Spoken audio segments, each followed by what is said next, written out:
রাহমাতুল্লাহি ওয়া বারাকাতুহু। ওয়ালাইকুম আসসালাম ওয়া রাহমাতুল্লাহি ওয়া বারাকাতুহু। বলেন। শেখ, আমি নিউ ইয়র্ক থেকে বলছি। আমার কোয়েশ্চনটা আলোচনা রিলেটেড না। আমার কোয়েশ্চনটা অসুবিধা এক নেই, বলেন। দিনে বোনের কোয়েশ্চন। ওনার দুইটা বাচ্চা আছে, একটা ছেলে 10 বছর, একটা মেয়ে হইলো 5 বছর। তো ওনাদের ইচ্ছা, ওনারা ছেলে মেয়েদেরকে সৌদিতে লেখাপড়া করাবে, ইদার মক্কা অথবা মদিনাতে। এই ক্ষেত্রে তাদের করণীয় কি? তারা আমেরিকান সিটিজেন, তারা কি চাইলে এই বাচ্চাদেরকে নিয়ে সেখানে মুভ করতে পারবে? যদি পারে তাহলে কি কোনো এরকম সোর্স আছে? এটা জানার জন্য। জাযাকাল্লাহ খাইর। এটা দ্বীনি মাসালা না, এটা হচ্ছে দুনিয়াবি মাসলা, পার্থিব মাসালা। তবে নিয়তটা ভালো যে সৌদি আরব ভালো পরিবেশে ছেলে মেয়েদের মানুষ করবে, খুব ভালো নিয়ত। আল্লাহ যেন তৌফিক দান করেন। প্রত্যেক ভাই বোনদের জন্য দোয়া করবো যাদের সৎ নিয়ত আছে ছেলে মেয়েদের ভালো প্রতিপালন, ইসলাম প্রতিপালনের।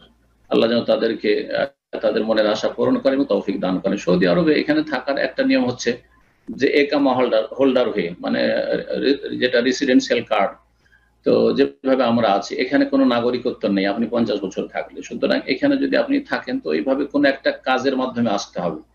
আপনি ভালো যদি কোনো একটা পেশাতে আসতে পারেন, এসে স্পন্সর, এখন তো স্পন্সর সিস্টেমটা আছে, যদিও হয়তো খুব তাড়াতাড়ি উঠে যাওয়ার কথা ঘোষণা হয়েছে প্রাথমিক 3-4 মাসের মধ্যে। তখন যে কি সিস্টেম হবে তখন বোঝা যাবে। এখন যেটা আছে যে আপনাকে কোনো একটা কাজের মাধ্যমে আসতে হবে, একটা স্পন্সর ধরে, কফিল ধরে। আর তারপরে এখানে আপনি এমন ভালো পেশা আছেন যেখানে আপনি ফ্যামিলি অ্যালাও আপনার জন্য, তখন আপনি ছেলে মেয়েকে 18 বছরের নিচে যারা আছে তাদেরকে নিয়ে এসে এখানে লেখাপড়া করাতে পারবেন, যেমন আমরা করাচ্ছি। আলহামদুলিল্লাহ, আল্লাহ তৌফিক দিয়েছেন, সব ছেলে মেয়েকে এখানে আল্লাহ পড়াবার সুযোগ করে দিয়েছেন। আর সেপারেট ব্যবস্থা, এখানে ক্লাস 1 থেকে নিয়ে একবারে পিএইচডি পর্যন্ত ছেলে মেয়েদের শিক্ষা এখানে আলাদা। তো এটা আল্লাহর একটা বড় নিয়ামত, যা পৃথিবীতে কোথাও নেই।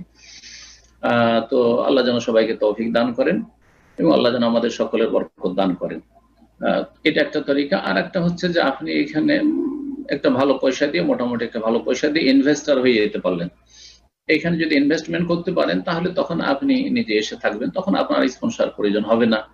আর তখন আপনি এখানে নিজে ফ্যামিলি নিয়ে থাকতে পারবেন, ছেলে মেয়ে নিয়ে থাকতে পারবেন, অন্যদেরকে নিয়েও আসতে পারবেন, খুব ভালো। তাহলে আর তখন আপনি ছেলে মেয়েকে এখানে লেখাপড়া করাইতে পারবেন। দ্বিতীয় তরিকা এটা হলো।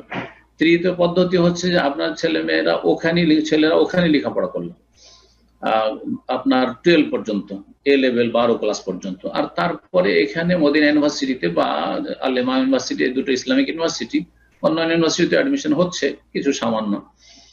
তো এগুলোতে অ্যাপ্লাই করলেন, আর তারপরে আশা করা যায় ভালো রেজাল্ট থাকলে মঞ্জুরি হয়ে যাবে। যদিও জেনারেল লাইনে পড়ে আসছে, এখানে 2 বছরে আরবিক ল্যাঙ্গুয়েজ কোর্স দিয়ে ওকে আরবিতে ক্লাস যেন বুঝতে পারে এরকম তাকে করা হবে, ভাষা কোর্স। আর তারপরে সে ফ্যাকাল্টিতে পড়াশোনা করতে পারবে, যেমন বর্তমান ইউরোপ, আমেরিকা বা রাশিয়া, চায়নার ছেলেরা এখানে মদিনা ইউনিভার্সিটিতে বা আল ইমাম ইউনিভার্সিটিতে লেখাপড়া করছে।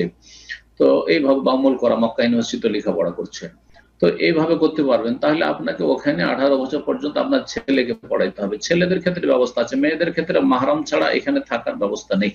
মেয়েদেরকে পড়ালে এখানে অবশ্যই বাপকে থাকতে হবে, তাহলে হবে, মাহরাম থাকতে হবে, তখন অ্যাডমিশনের সুযোগ আছে। এই 3টি পদ্ধতি বললাম, এটি আমার জানা আছে। আল্লাহ যেন যে কোনো একটি তৌফিক দান করেন। বারাকাল্লাহু ফিকুম।